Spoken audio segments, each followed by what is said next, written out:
মানুহে ধন টকা পইচা ঐশ্বৰ্য সম্পত্তি ঘৰ দুৱাৰক লৈ কেতিয়াও গৌৰৱ কৰিব নালাগে।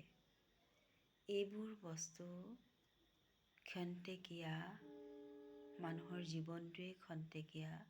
গতিকে এইবোৰ বস্তুক লৈ কেতিয়াও গৌৰৱ কৰিব নালাগে।